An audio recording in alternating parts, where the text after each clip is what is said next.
와우. 안녕하세요. 복싱 에이전트 코리아 황현철입니다. 펀치라인 복싱 토크 시즌 2 37회입니다. 이번 시간에도 지난 시간에 이어서 웰터급 2부입니다.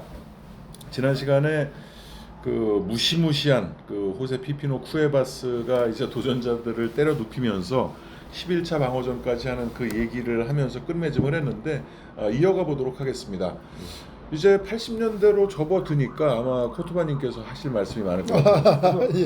야, 이게 뭐 1회 끝나고 1분 쉬고 다시 방송하는 그래서 쿠에바스를 뭐 정리하자면 이제 헌즈샵을 이제 코토바님이 좀 얘기를 해주시죠. 예. 그 쿠에바스는 그 이제 11전 싸움 가운데서 10번을 다 KO로 이겼고, 근데 그 중에서 이제 한 번 그 방어전 랜디 실즈전이 좀 생각보다 굉장히 석연치 않게 그렇게 고전한 끝에 점수 차도 거의 안 나는 상태에 판정승을 거두면서 이제 의문부호가 따랐단 말이죠, 이미 그때. 근데 나중에 보니까 랜디 실즈가 그 금발의 나름 미국의 인기 복서였고 헌즈도 방어전에서 랜디 실즈에게 꽤 애를 먹죠. 상당히 터프합니다. 예, 그래서 예. 정말 터프. 아주 그 금발에 여리여리하게 생겼는데 헌즈도 결국 못 넘겨요. 그 12회 눈부상으로 뭐 겨우겨우는 아니지만 굉장히 어려운 샵을 했고, 그렇죠. 그 랜디 실즈와의 방어전 정도가 왔을 때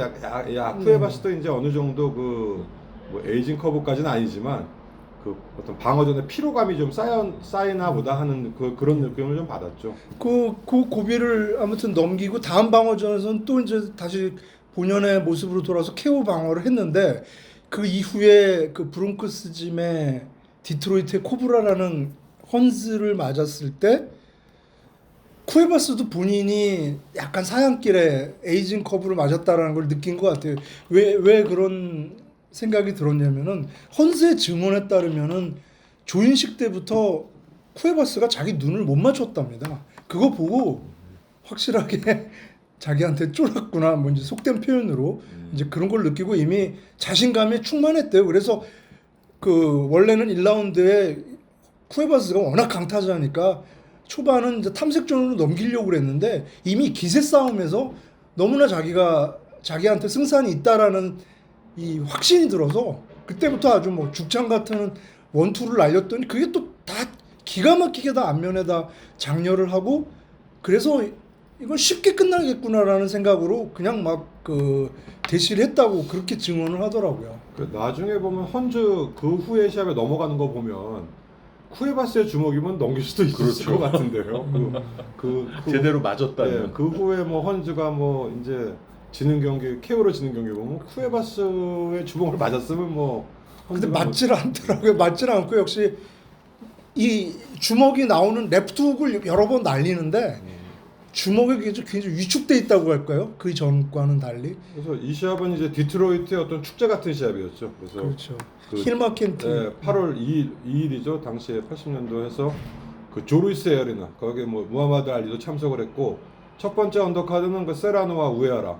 그래서 전혀 예상 못하게 이제 우에하라가 그 한 방에 세라노를 실신시키고 챔피언이 됐고, 두 번째는 지금 코도바님 말씀하신 그 오영호와 힐머켄티. 근데 이 시합도 그 현장 중계는 안 했잖아요. 예, 안 근데 나중에 했습니다. 보니까 초반에는 오영호 선수가 꽤 용감하게 그러니까 덤벼든다고 그래야 되나 하는데, 오영호 선수가 키가 168? 그 정도 될 겁니다. 힐머켄트가 180이라니까 이게 거리 싸움이 안 되더라고요. 그래서 결국은 뭐 중반 넘어가지고 이제 많이 페이스 다운되고 뭐 켄트 연타에 이제 수도분 당했는데, 그리고 나서 이제 헌즈가 이제 마지막 주인공으로 메인 올라와서 지금 코도바님 말씀하신 대로 그 당시에 웰터급의 무적이었던 그 쿠에바스를 간단하게 아주 원사이드란 말도 필요 없이 네. 그냥 간결하게 2라운드에 그냥 KO로 잡고, 원사이드라는 말조차 무색할 정도의 경기 내용이었죠.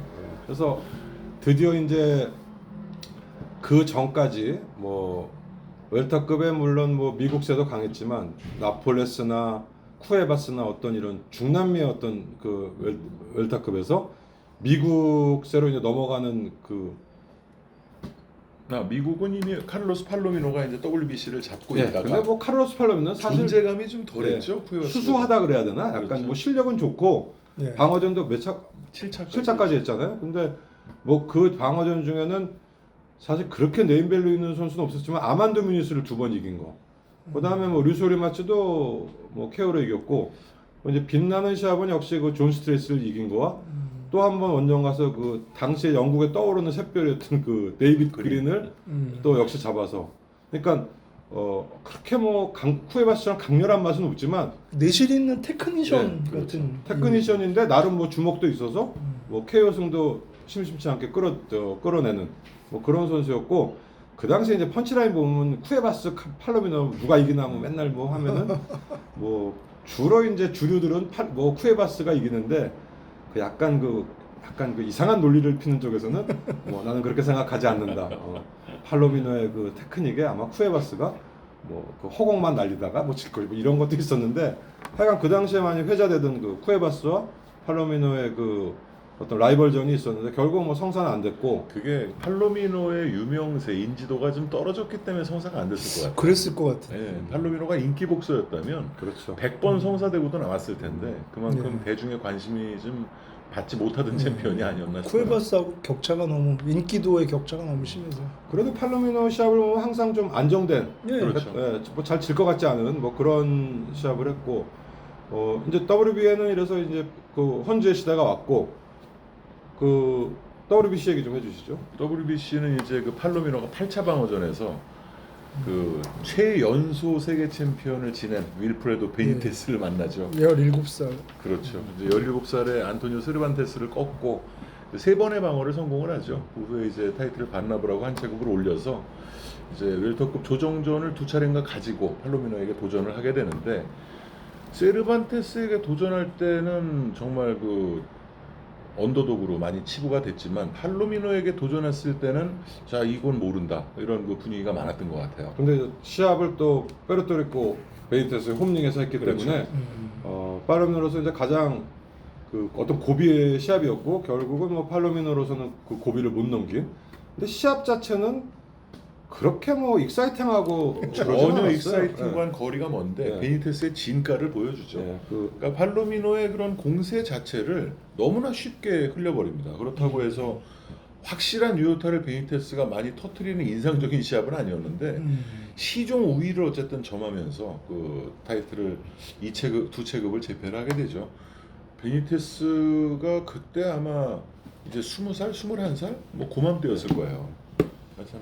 참 정말 천재복서라고 볼 수가 있는데 우리 그 펀치라인 복싱 토크 멤버이신 이성열님이 항상 그 페뷸로스 4에 베니테스가 들어가야 되는 거 아니냐 이런 주장을 하기도 하죠. 베니테스는 이후에 이제 헤럴드 웨스턴 그 쿠에바스와 격전을 피웠던 그 헤럴드 웨스턴과 방어전을 하는데 요때부터 이제 베니테스는 어떤 복싱 자체보다 여자 문제, 그다음에 뭐 매일 밤 뭐 클럽을 간다, 뭐 이런 얘기가 나오면서 약간 이제 그 사생활에 좀 문제가 있었고 이 웨스턴과의 시합 때 그 아버지가 세컨을 보시는데 그 싸대기를 치죠. 소위 말하는 뺨따기를 정신 차리라는 식으로 그 휴식 시간 동안에 그 뺨을 때리는 그 장면이 보였고 웨스턴은 굉장히 그 쿠에바스의 시합에서도 마치 터프한 선수였기 때문에 어차피 뭐 테크닉상으로 베니테스를 이길 수는 없었지만 굉장히 그 베니테스로서는 좀 뭐 고전까지는 아니래도 뭐 쉽지 않은 경기를 했고 이때부터 이제 베니테스는 뭐 한계설이 아니고 어떤 그 사생활에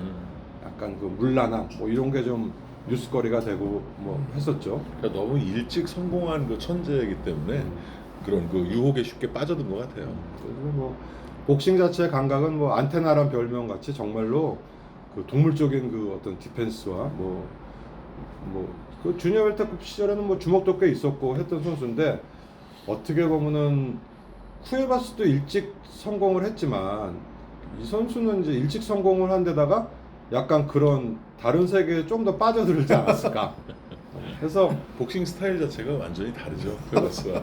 아까 얘기한 뭐 쿠에바스를 정리를 끝내자면 뭐 헌스 이후에 뭐 재기를 모색하고 했는데 듀란한테 4회 KO로. 아니 황준석 선수에게 먼저 치나요? 그 후입니다. 황준석은. 두란에게 진 게 83년 1월이에요. 그 듀란과의 듀란한테. 시합이 이제 어떤 다시 세계 타이틀 그러니까 헌스에게 지고 헌스의 1차 방어전 때 그 굉장히 큰 여러 가지 카드를 했는데 거기서 율겐 한센이라는 그 유럽 챔피언을 데려다가 예, 1회 초사를 내버리죠. 예. 그래서 이것도 텔레비 중계를 해줬어요 우리나라에서. 예. 그래서 이상하게 그 시합을 모리타케니 주심을 봤나 그래요. 예. 아니 저분이 왜 저기에서 주심을 보지 뭐 이랬던 시합인데 헌스의 방어전이었고 그게 누가 또 하여간 뭐 카드가 여러 개였는데 하여간 그 쿠에바스가 율겐한셀을 1라운드에 진짜 코너에서 이쪽으로 나오지도 못하게 그냥 그 자리에서 초사를 내버려서 아직 주먹은 살아있구나 해서 다시 세계를 모색하는데 듀란과의 라이벌전에서 이제 정말 처참한 패배를 당하고 그 다음에 뭐 다시 재기를 노렸는데 제 기억에 그 쿠에바스가 결정적으로 꺾이게 된 경기는 이제 듀란전보다도 제 기억으로는 그렇습니다. 그게 저기 당시에 링즈의 업셋으로도 기록이 됐는데 로저 스태포드와의 그 경기가 일방적으로 얻어맞고 네. 1라운드에 다운까지 당하고 10회 레퍼리 스톱 직전까지 가서 판정패를 당한 게 결정적으로 꺾이게 된 계기가 그 이후에 급격하게 반타적 복서 이제 KO는 더 이상 나오지 않고 그래서 붙었다면 다 그냥 황준석 선수에게도 황준석 예. 선수로는 굉장히 잘 싸운 경기였고 쿠에바스가 거의 뭐 KO까지 직전까지 몰리고 그 이후에 또 뭐 해서 무명의 선수에게 이겼지만 그 이후에 허머 몬테스라는 또 중견한테 3회 예. 정말 그냥 맞고 일자로 쭉 뻗어서 예. 이제 하는 게 거의 마지막이 됐고 그래서 종신 전적은 35승 15패 아주 어떻게 보면 그 형편없는 전적이지만 그 말년에 패배가 많고 어쨌든 초창기 패배 많고 말년 패배 많은데 그 세계 챔피언 제휴 기간 76년부터 80년도까지는 너무 인상적이죠. 진짜. 정말 인상적이고 뭐 파운드 포 파운드로 해도 인기면이나 어떤 그 강렬한 인상에서는 1, 2를 다퉜을 아주 그 매력적인 캐릭터였어요. 그쵸. 준배형님이 그 쿠에바스의 최근 소식을 그때 전해주셨잖아요. 아 제가 몇 년 전에 그 총회 가서 봤는데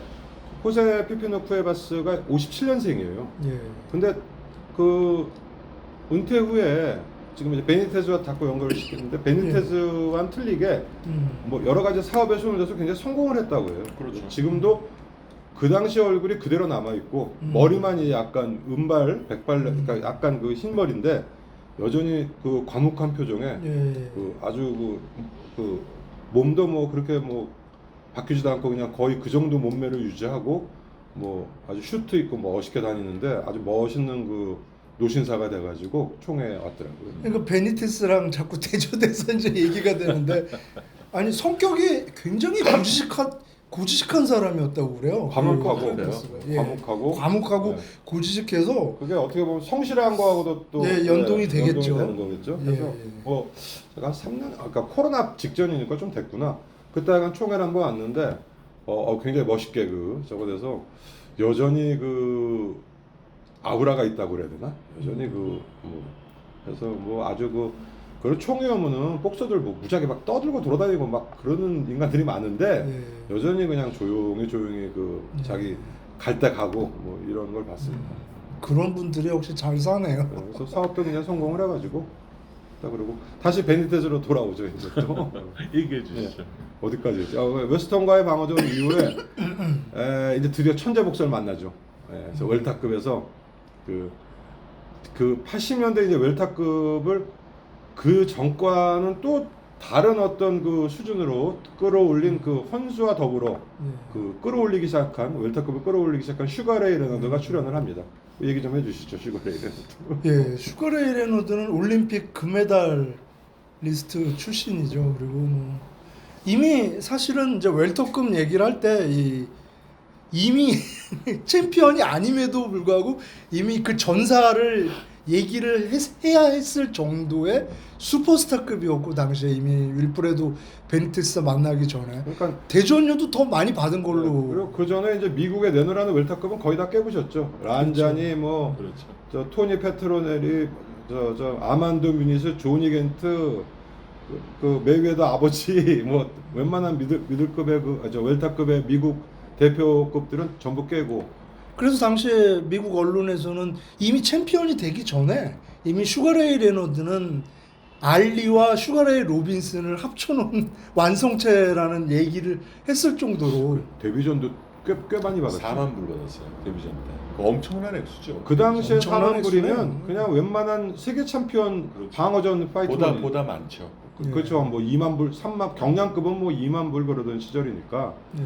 그래서 그리고 일단 뭐 데뷔했는데 아마추어 때도 그랬지만 일단 굉장히 현란한 복싱을 합니다. 네, 정말 그리고 보기 드물게 슈가레이 로빈슨 아까 이제 현대와 근대를 나누는 그 분기점으로서의 복서 한 개인으로서 슈가레이 로빈슨을 얘기했다면 그것에 정말 제대로 된 업그레이드 버전 아닌가 이런 생각이 드는. 그러니까 레너드 경우는 저는 그 처음 이제 시합 중에 어떤 퍼포먼스를 보여주는 그런 이제 복서. 그러니까 시합에 항상 몰입해 있고 다 긴장해 있는 그런 선수들인데 링에서 여유를 가지고 본인만의 그렇습니다. 어떤 그 제스처나 퍼포먼스가 이제 돋보이면서 거기다 잘생겼고. 그렇죠. 경기 자체를 가지고 노는 영리하고. 그런 모습이었죠. 최근에 헤글러전을 저희가 롤란의 경기 리뷰하면서 다시 봤는데 그 경기의 성패를 떠나서 그 승패 여부를 떠나서 다시 한번 정말 놀랐습니다. 정말 레너드 재밌게 복싱이. 봤어요. 그러니까 정말 재밌게 그 봤어요. 해글러를 잡을 수 있는 방법은 그 방법이에요. 그거를 정확하게 그 작전을 짜고 네. 나왔고 그렇다는 참고로 코토바님의 채점은 115대 113 해글러입니다. 아 그래요? 그렇구나. 그거하고 상관없이 레너드를 다시 한번 그 진가를 다시 한번 보게 돼. 같이 보니까 또 그게 더 잘 보이더라고요. 그 이성열님도 같이 보니까 해글러의 또 다른 면이 그렇죠. 보였다 이렇게 얘기를 하신 것처럼 레너드는 정말 위대한 복서구나 그리고 이런 생각을 다시 한번 하게 됐어요. 정말 그 뭐 세계 챔피언 되기 전부터도 찬스라고 생각하면 그 그렇죠. 스파트를 걸고 가서 그 정말 현란한 연타, 네. 정말 보는 이들이 감탄할 만한 그런 복싱을 했기 때문에 뭐 지금 말씀하신 대로 세계 챔피언이 이미 되기 전부터 웬만한 세계 챔피언보다 훨씬 더 높은 대우를 받고 그래도 어쨌든 뭐 세계 챔피언을 벨트를 따야 되기 때문에 이제 베니테즈가 하는데 이 시합도 클래식 중에는 그냥 명승부의 하나로 꼽히죠. 그렇죠. 그래서, 예. 예. 뭐 굉장히 뭐 베니테즈가 대등한 시합을 했다는 건 아닌데 베니테즈는 나름대로 굉장히 자기의 그 어떤 스타일로 잘 끌고 나가죠 시합을. 예. 그 매 라운드마다 벌이는 그 신경전 매 라운드 네. 끝날 때마다 서로 벌이는 얼굴 마주하고 천재끼리의 신경전도 아주 아주 재밌는 시합이 됐고 경기 전에 눈싸움도 재밌어요. 눈싸움도 재밌어요. 결국은 이제 마지막에 이제 베니테즈가 결국은 뭐 그 레너드의 예. 그 공격에 견디지 못하고 이제 레퍼리 스톱을. 라스트 라운드죠.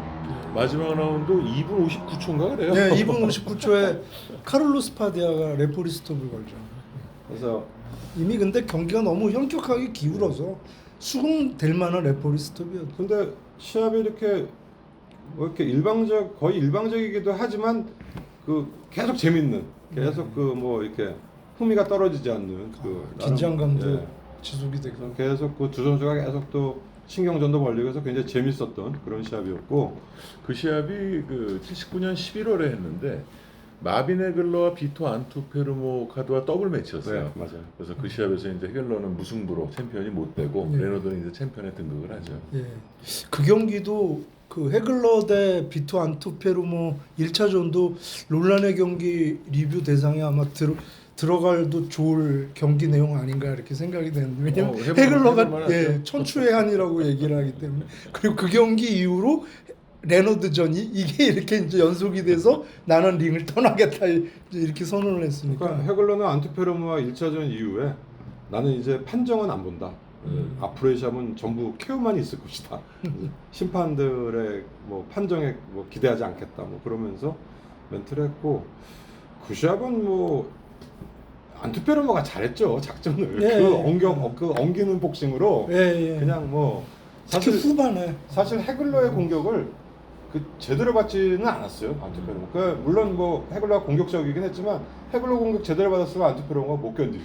근데 나름대로 안투페르모는 잘 싸운 경기예요. 자기로서는 베스트를 다. 참 그 두 경기가 참 재미나요. 그러니까 뭐냐면은 챔피언인데 그래도 안토페르모도 챔피언이고 베니스도 챔피언이고 이 도전자를 맞았는데 도전자하고 잘 싸웠다는 이유만으로 오히려 챔피언 주가가 올라가는 그런 경기였거든요. 그러니까 안토페르모도 헤글러와 비겼다는 이유만으로 굉장히 주가가 많이 올라가가지고 그러네요, 진짜 그날의 도전자들이 도전자들이 레너드를 상대로 한 베니테스도 마찬가지였고. 그게 아마 시합전 내기도 챔피언이지만 열세로 나왔었어요. 다 열쇠로 나왔죠.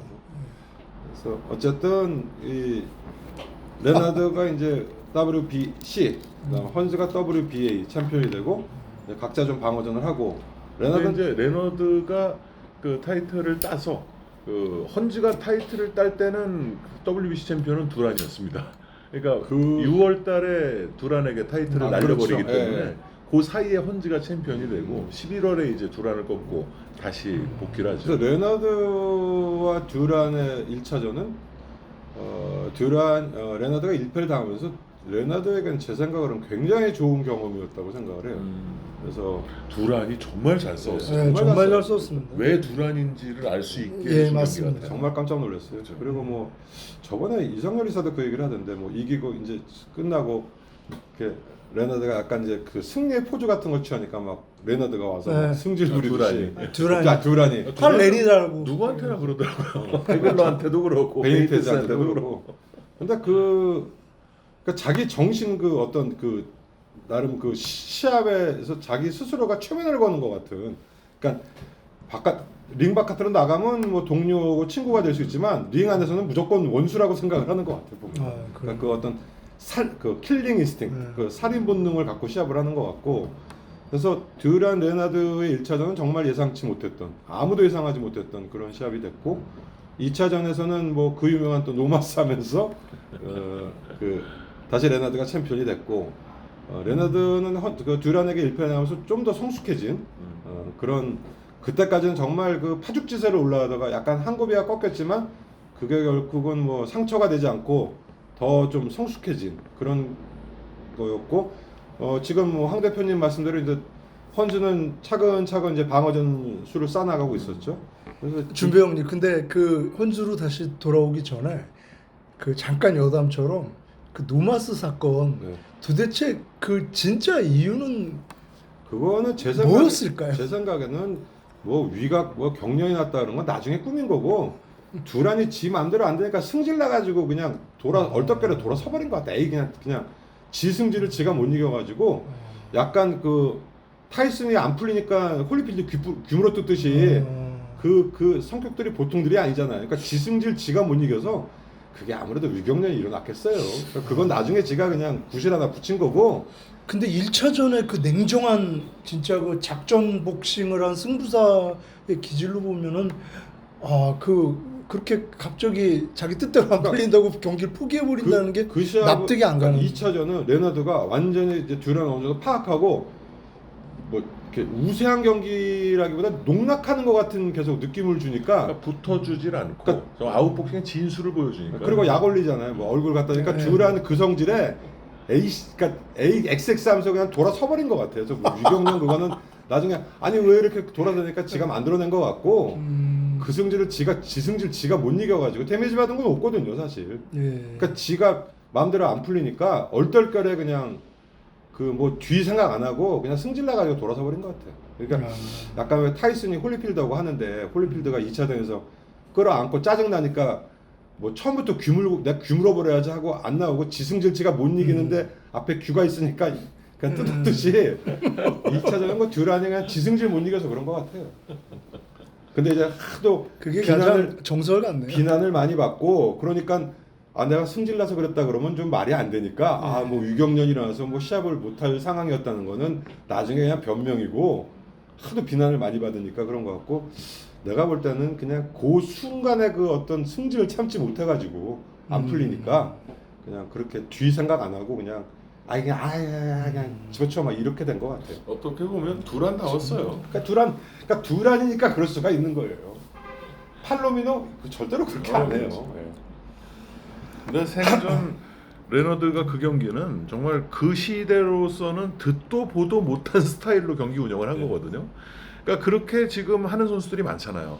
그리고 하고 싶어도 능력이 안 돼서 그렇게 못 하는데 그 당시에는 복싱하면은 붙어서 싸워야 된다는 그 관념이 있을 때였는데 그 관념을 완전히 타파를 해버렸죠. 네. 그래서 붙어서 싸우지 않고도 상대를 제압할 수 있는 그런 이제 기술을 레너드가 선사를 했던 경기인데 아마 시대가 정말- 받아들이기는 좀 이른 복싱이 아니었나 싶기도 해요. 정말 영리합니다. 그러니까 레너드. 그 시합은 보면 듀란이 데미지 받는 거 보는데 약이 오르죠. 약이 네. 오르- 완전 농락 짜증이 나죠. 나는 그런 시합이었으니까 아유.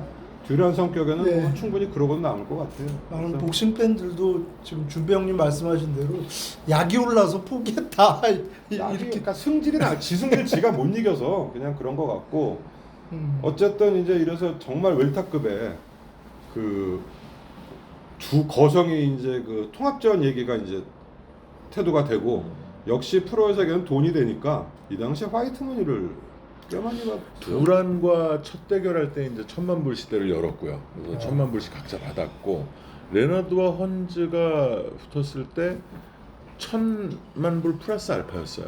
1,100, 1,200 이 정도 됐던 걸로 기억합니다. 80년대 초반에 어마어마한 돈이죠. 대단하죠. 40년 전인데. 예. 그 당시 메이저리그나 뭐 지금 뭐 농구 그쪽 네. 이제 선수들도 얼마 받지 못할 때였거든요. 정말 대단한 금액이죠. 그래서 이 시합은 뭐 일전에도 한번 그 레너드 뭐 헌즈 얘기를 할 때 했지만 평일날 했어요. 맞아요. 그래서 내가 대학교 다닐 때인데 수업을 땡땡이 까고 다방으로 뛰어가서 본 기억이 나니까 이게 주말은 아니야. 평일이에요. 네, 학교 갔다가 땡땡이 까고 나왔으니까. 목요일인가 그럴 겁니다. 9월 네, 16일에 했거든요. 그럼 왜? 평일 밤에. 아니 낮에. 낮에 했어요. 아 낮에 했나요? 밤에 재방송했죠. 아 밤에 재방송을 학교 해요? 갔다 아. 수업을 땡땡이 까고 나왔으니까. 아하 예. 그래서 왜 그 평일날 했는지 그건 모르겠는데. 이 당시엔 평일이 많았어요. 80년대 초반에는 홈즈 쿠니전도 평일에 생중계를 했었고 뭐 두란 헤글러도 금요일에 했어요. 아. 그러니까 평일이 많았습니다 그때. 아, 그래서 이 시합은 이제 뭐 후에 이제 따로 혼자 보기도 하고 뭐 나중에 보기도 했지만 그 당시에 그 친구 몇몇 하고 보는데 진짜 1라운드부터 끝날 때까지가 무슨 드라마를 보는 듯한 이렇게 파도 치듯이 뭐 이쪽으로 갔다가 새가 이쪽으로 갔다가 하는 그게 아주 한편의 드라마 같은 그리고 예술이었죠. 그리고 그 복싱을 잘 모르는 그 친구들도 아주 재밌게 봤던 그렇죠. 정말 복싱 시합을 문외한이 친구들이 봐도 재밌었던 그래서 시합 전 예상은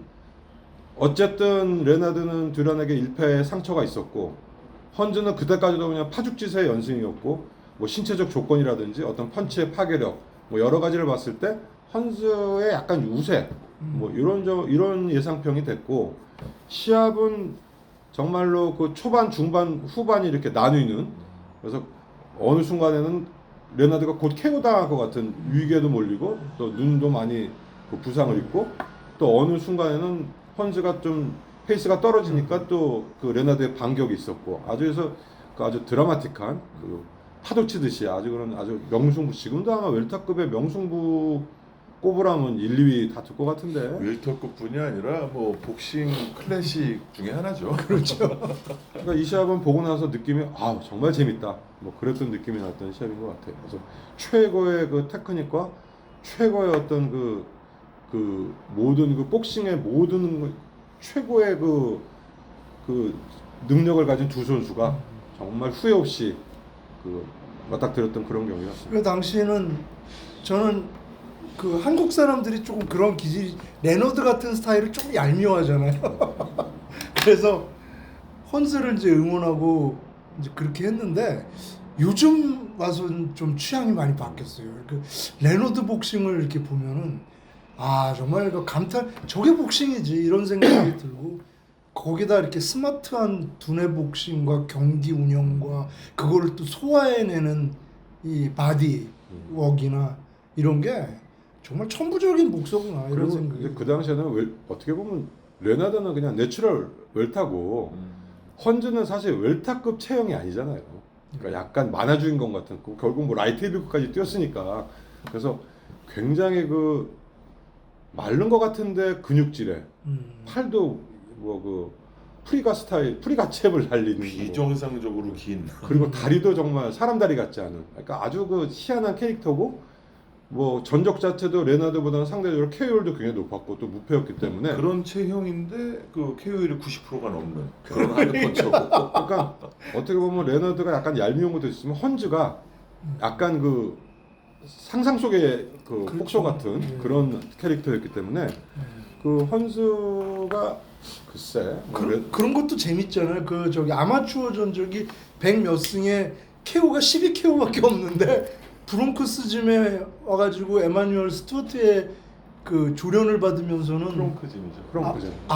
그렇죠. 그래서 뭐 크롱크즘에 아마추어 때 보면 프라이어한테도 엉기고 네. 그랬던 선수인데 맞아요. 155승 중에 12KO. 네. 그랬는데 크롱크짐에 와서 에마뉴얼 스튜어트의 조련을 받으면서는 90%가 넘는 KO를 기록하면서 뭐 후에 이제 주니아미 들 때도 그랬지만 웰터급 그 초창기 시합하고 방어전 시합 보면 살벌하죠. 정말 살벌해요. 정말 화면으로 봐도 저거 근처에서 맞으면 죽을 것 같은 느낌. 그래서 방어전 뭐 쿠에바스전도 그랬지만 그 외의 시합도 정말 살벌하게 하죠. 살벌하죠. 그거를 견뎌내고 그 시합을 뒤집어버린 레나드는 정말 대단한 거죠. 아, 말로 그 표현해야 신장차를 극복하고 키가 한국에 레너드도 80입니다. 레너드도 키가 80이 안 될 것 같아요. 78이 77, 프로필인데 8. 예. 8이 프로필인데 180이래요. 키가 아, 상당히 큽니다. 레너드도 생각보다 키가 굉장히 크네요. 헤글로보다도 훨씬 컸잖아요. 그랬죠. 근데 그 헌스 키가 한국에서는 185로 소개가 됐는데 복스레크를 보니까는 187에 가깝더라고요. 네, 그러고 키에 비해서 또 리치가 길어요, 헌즈가. 그러니까 이거 얼마나 무시무시해요. 그러니까 그 사실 그 체격이 웰터급 체격이 아니라니까. 후에 뭐 미들급, 라이트 헤비급 다 하지만 그 신체적에서는 레너드가 굉장히 열세였던 거죠. 그렇죠. 네. 그러니까 토마스 헌즈가 챔피언 되기 전에 우리한테 잘 알려졌던 뭐 사hen삭 무왕수린이라든지 에디 가소라든지 이런 선수들을 정말 놀랍게버리는 네, 그 거기다가 장면이 그 뭐 미국세 글라이드 그 캐나다 클라이드 클레이 그다음에 그렇죠. 그 브루스 커리 굉장히 톱한 전부 뭐 거의 그냥 거의 혼주를 시켜버리니까. 그렇죠. 그래서 야 저건 사람이 아니까 레나드는 정말 권투를 멋있게 하고 잘한다 그러지만 사람이 아니다라는 느낌은 안 받는데 헌즈는 야 저건 사람이 아니다라는 느낌을 받는 약간 그런 괴물적인 존재였는데 야 거기서 그 레나드 연타를 맞고 뒤로 그 로프로 그 밀린 거 보고 야 역시 헌즈도 사람이었구나 하는 걸 느꼈던. 그때 레너드가 두 팔을 치켜들던 13라운드에 예. 그 장면은 잊을 수가 없어요.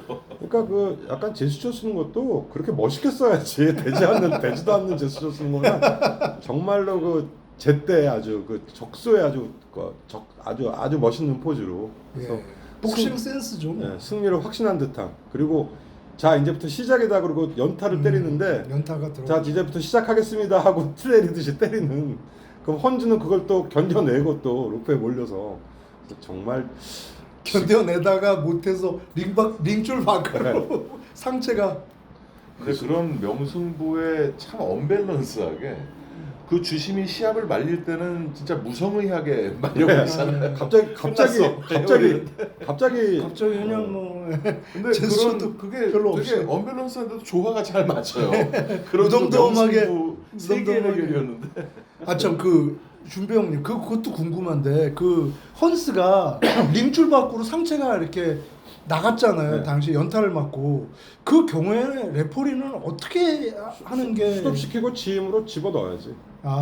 그 뭐 다운을 간주하거나 그런 건 다운으로는 아니고. 아니고 다운으로 간주해야 돼. 간주해도 할 말은 없는데 맞지도 않았는데도 뭐 밀려가지고도 바깥으로 나가는 경우가 안 있잖아요. 맞은 상태에서. 그러면은 근데 당시에는 다운으로 간주는 안 한 것 같아요. 다시 그 링줄로 헌즈 놓고. 레너드 상황은 다운해서 다운이라고 우겨도 할 말 없고 아니 헌즈가 링줄 붙잡고 링 밖으로 이렇게 나갔을 다운으로 간주해서 카운터를 다운을 했던 걸로 했나요? 그건 다운으로 쳤죠. 그래서 어쨌든 링 바깥으로든 로프 바깥으로든 나가는 거는 그 안 맞아가지고 나가는 거는 다시 들어오게 하고 기회를 주는데 단 전부 자력으로 해야 되는 그런 저거고 그때 로프 바깥으로 나가고 할 때는 정말 헌즈는 정신력으로 버티고 있는 상태였죠. 네. 완전 기진맥진해진 상태였고 정신적으로 그게 헌즈가 좀 오버페이스가 된 건가요? 그런 결국은? 것 같아요. 그러니까 후반 체력이 레너드는 쌩쌩하게 남아 있었고 체력 분배를 잘 한 것 같은데 헌즈는 좀 오버페이스가 된 것 같아요. 제가 보기에도 레너드는 상하체 밸런스가 참 조화롭다 이런 생각이 들었는데 헌스는 하체가 부실해 보이더라고요. 그게 다리가 길어서 그런 거지. 근데 이게 복서들 다리 가는 거는 또 부실한 거하고 상관없더라고. 그게 그런가요? 보면 리카르도 카르도나 홍수환 선수 했던 리카르도 예. 카르도나 그다음에 염동균 선수하고 했던 호세 세르반테스. 예. 그거 제가 실물을 봤거든요. 예. 이건 사람의 다리가 아니야. 어떻게 저 다리로 서 있을 수가 할 정도고, 그러니까 이 허벅지가 없어요. 허벅지가. 그 우리가 볼 때는 아니 어떻게 저 다리로 서 있기라도 하지 그러는데 그건 또 아닌가 보더라고. 안에 뭐 근육이 전부 근육으로 돼 있는 건지. 그러니까 일자야 일자. 이게 허벅지가 없고 통닭다리, 우리는 보통 통닭다리 같이 돼야 되잖아요 다리가. 그냥 일자야 일자. 그러니까 요즘에 아니고 보면 왜 패션 모델들 삐쩍 마른 그 패션 모델들 보면 그렇잖아요. 지금도 뭐 체급에서 장신의 선수들을 보면 다리는 젓가락처럼 얇습니다. 허벅지가 그런 없어요, 선수들이 많아요. 허벅지가. 특히 중남미의 그런 체형이 네, 많죠. 그러니까 중남미 흑인, 그러니까 카르도나, 호세 세르반테 이런 선수들은 근데 실물을 보니까 아니 저 다리로 서 있을 것 같지도 못한데 잘 뜁니다. 뭐 11라운드, 15라운드 잘 뛰고. 카르도나도 의외로 약체 챔피언이라는 저 선입견과 달리 많이 오래 버텼죠 그래도. 5차까지. 예, 그러니까 짜증나는 스타일. 약간 막 신나게 하지는 않는데 안 지는 스타일. 그 레프트가 그게 탁탁 던지는 레프트가 그게 상대한테는 쥐약이에요. 그래서 회초리 같잖아. 예, 그러다 가끔씩 회초리 같이 날리는 거. 그거 갖고 그냥 그 5차까지 버티는 거예요. 버티는데 글쎄 뭐 직접 안 해봤지만 딱 맞붙으면 굉장히 까다로울 것 같아요. 일단 너무 높아요. 너무 높아. 키가 너무 높고 벼로 때릴 데가 없고 그냥 머리 있고 가슴 좀 있다가 그냥 다리로 가는 것 같은. 그리고 팔은 무지하게 길고. 그래서 특히 이 아시안권 선수가 그런 체형 선수하고 처음 맞닥뜨리면 굉장히 당황스러울 것 같아요. 거리감이라든지 모든 게 생경스러워가지고. 당시의 인식은 한국 선수는 중남미 선수만 만나면 눈 찢어지는 건 일단 안고 가야 되는구나 이런 생각이 들 정도로 잽 때문에. 그러니까 모든 걸 잽으로 시작하는 그런 선수들이 많기 때문에 그런 걸 깨버리는 게 이제 장정구 선수죠. 사판타를 그렇죠. 잡아내면서 이제. 예, 뭐 그렇게 따지면 이바라도 다 잽으로 상처내는데 김태식 선수가 그냥 뭉개버렸죠. 뭉개버려. 그냥. 이바라는 장신으로 보긴 좀 어렵고요. 거기는 그냥 플라이급의 평균 신장 정도고. 이바라도 좀 장신인데. 근데 플라이급에서 아주 장신이라고. 근데 보긴 이바라는 키에 비해서 다리가 짧아. 아.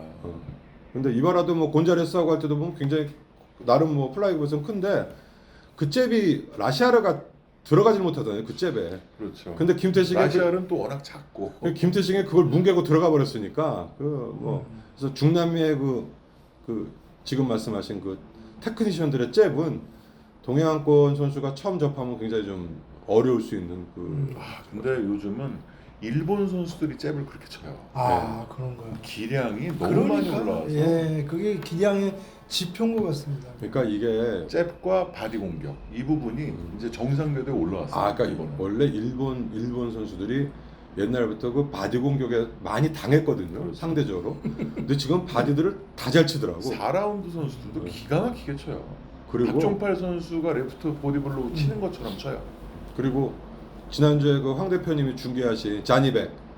야, 그러니까 이게 글쎄 우리나라 지금 지도자님들이 어떤 건지 아니면 배우는 사람이 어떤 건지 모르지만 요즘은 그렇게 우리 때처럼 잽 치고 스트레이트 치는 경우가 우리나라는 잘 못 보겠더라고. 그렇게 흔하지가 않은데 자니박은 잽하고 스트레이트가 정말 진짜 정확하게 꽂히더라고. 그러니까 잽만 제대로 쳐도 반은 먹고 들어가는 것 같아요. 그렇죠. 예. 아니 요즘은 어떤지 모르겠는데 한국 복서의 전통적인 고질이 리딩 펀치가 없고 그게 김태식 선배 때문에 그런 거예요. 그 영향이 그 전까지는 지도자 영향도 있죠. 아니 뭐 그 전까지는 뭐 서강일, 뭐 서강일. 김기수, 이창길, 홍수환, 염동균 어떤 그 스트레이트를 기준으로 한 테크니션들이 많았고 유재도 선수도 스트레이트 복서고 박찬희도 그런데 김태식 선수의 그 후커 이바라를 이긴 이후로 전부 유행이 된 거야. 다 김태식 선수의 그 어떤 스타일을 많이 이제 따라하기 시작한 거지.